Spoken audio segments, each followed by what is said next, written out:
that. The administration was very supportive. Okay, next slide. This is why you can just go around the room and read these. For the resources, for me, I had very strong administrative support. Okay, Emily. Was there pressure from the administration? Absolutely not. It was the complete opposite of, if they don't behave, kick them out and they're done. If, as far as my administration experience, these people were such teacher advocates and supported me in my teaching efforts. They took care of all the other problems. They talked to parents, they worked on behavioral issues, they helped with they knew I was coming in as a quote-unquote new teacher, even though I'm not young. I'm 41 and I have kids, and I certainly come in as a professional person, but they just knew. They're like, you're going to make mistakes and that's okay. You're going to do things the wrong way and that's okay.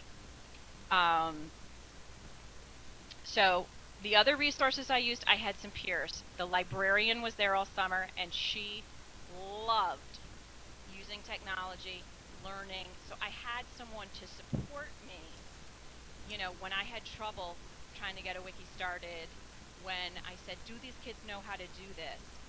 And she said, no, you're going to have to show them. Or, how do I teach them how to do online research the right way? That I had a support person in the library, mostly for their IEPing. Okay, but they really do not read at grade level.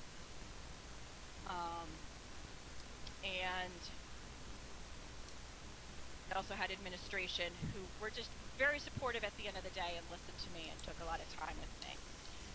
And that's part of that Empire State College, that mentor agreement, where the head of the science curriculum also talked to me regularly and supported everything I did. That every crazy idea I came to, I was in Scotia, Scotia Glenville. Everything I went to them with could be done. They were going to help me get it done. And medium needs. Yeah, it's not a high needs. I would say it's a medium needs school. It's I would say you have a mix of middle and low income students. And for me, one of the resources I used was the fact that this was the 4th time I was making a wiki. I had done it in all 3 courses of Eileen's because I chose to at least one of those times with the bio. Wait, I don't remember if I had to, Eileen, but we did them in Effective Urban Schools. I did a wiki again on, what was the second one I did? I can't remember, you guys. And then the one I made with Sarah on biodiversity. Oh, there was the one where the 3 of us made our science experiments, Shannon, me, and Sarah, and we posted them all to that wiki. And yeah, it was a lot of work, Eileen. All these people, don't tell them that it was my recommendation. You're going to have like 20 people like killing me at the end of this semester. And okay, so those are the resources I used. I went with what I knew and what I had developed a confidence with. And I reached out to people because the English teacher had made a wiki before. It was not unheard of. These kids knew what a wiki was and how to basically work in one. So even though, I wasn't the only one coming in with, some knowledge of it, I wasn't completely starting at zero. You have to remember, kids these days have had a computer in their hands since they were like 2 years old. They're not coming in the way we're coming in. For them, this is just the way it's always been. So to describe what we did, and I say we meaning because for me the classroom is not about me. My classroom is really more student-centered than teacher-centered.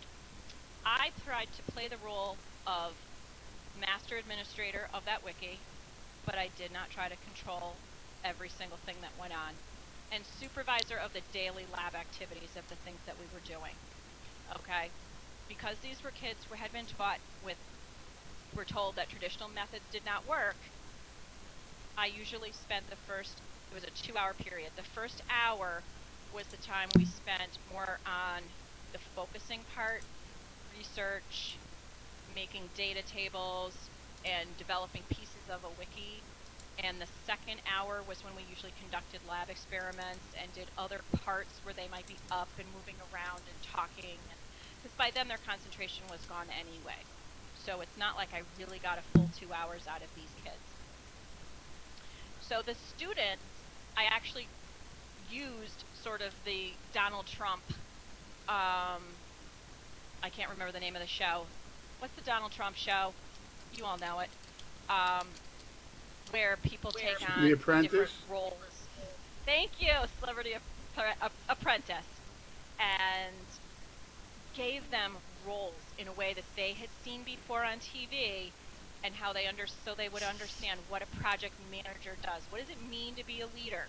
Because these kids have zero leadership skills coming in. They've always just been handed what to do, told what to do, and never had to think and make decisions. And they didn't know what to do. And so I would show them, how do you make a list for an experiment? And I'm going to get to the science behind this. To have someone on your team delegated as your researcher, and choosing someone whose job it is to do that portion. Then choosing somebody to do your data collection. Own classrooms. They're not going to have that sort of babysitter going around and helping them every period of the day. They were going to have to become more self-sufficient and more of an advocate for their own learning. And lastly, the data analysis, picking someone who was going to be able to take a look at their data. Okay, so I'm not really sure where these slides are because I haven't moved because I'm afraid of crashing, Eileen. The next slide is called technologies used. These were all the things I used in that 6-week period. We were very lucky. We had laptop computers on a cart, and we could actually bring them into our classroom, and the classroom had wireless in the middle of the room in the ceiling, so that it was very slow there. So sometimes we went to the library and to the lab, so that we had more than one option, but we were able to go places with laptops and at least into our classroom and move around and conduct experiments and have a laptop open at the same time. So we had the wireless in the classroom. We used our smart board for various reasons, to either draw things up, write ideas down. Once again, most of you, if you're subbed, have probably seen they're pretty much everywhere at this point in most school districts. I made them use Microsoft Excel because honestly they really don't have, even at 15, 16, they're really just learning how to use a spreadsheet. They don't know how to really manipulate it and do anything with it except put data in. And they don't know how to format it so that it is attractive in any way. For Google, I had them set up an email account, and that's also where I used my wiki site, because I had made Google sites before, and I liked just how to go in there. I think it allows you to do a lot. The drawback to that was it was very hard to have more than one person working on a page at a time, unlike, I believe, Wiki Spaces, which also is something that schools use because it's more friendly to having 25 people using that one wiki. We used digital cameras for the photography that we did, and then of course they would have to use the drive to then get the photos and upload them to the wiki.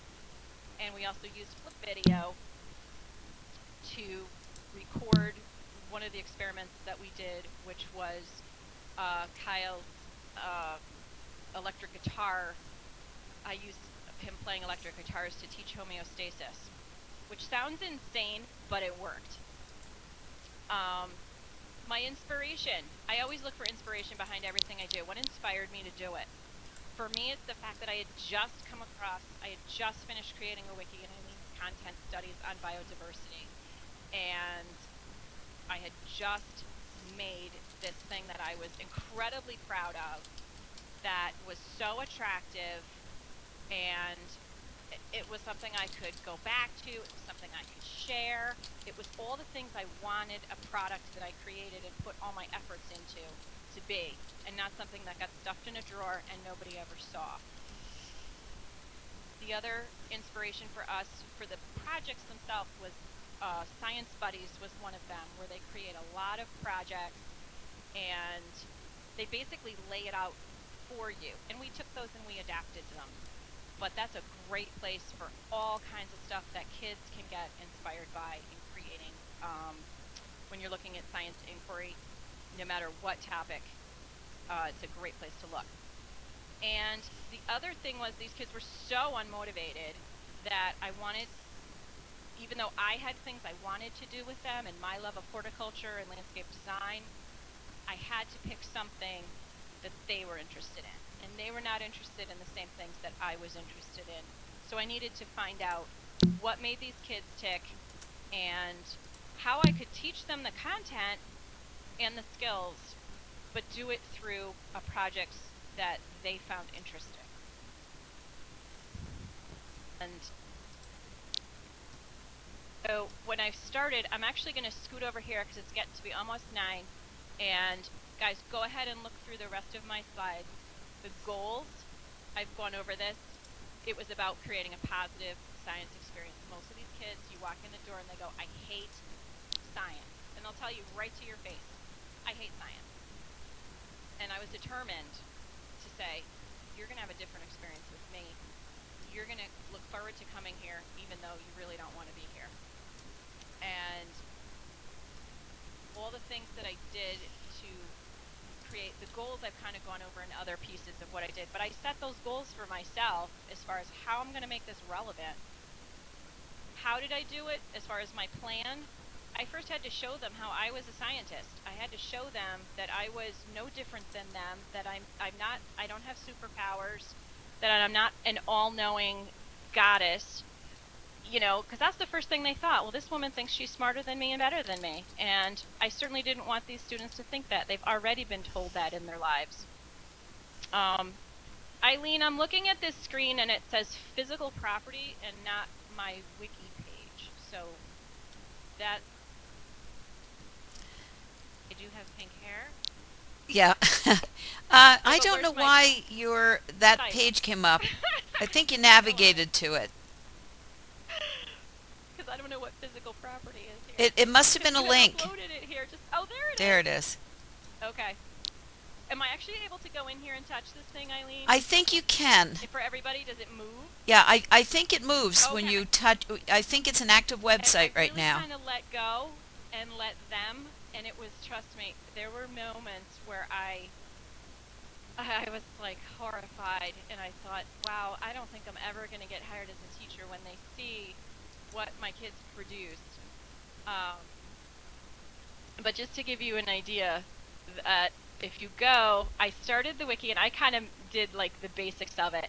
If you go to the home page, and I really tried to showcase them and say, look, you know, you can make something really cool looking. And they loved coming in here and creating a page, but I basically had to walk them through it. I had to walk through, you want to add a page, and you want to, this is where you need to put your research, and you see that on the left there's columns, and everybody basically had the similar things. They had to follow the scientific method that they have basically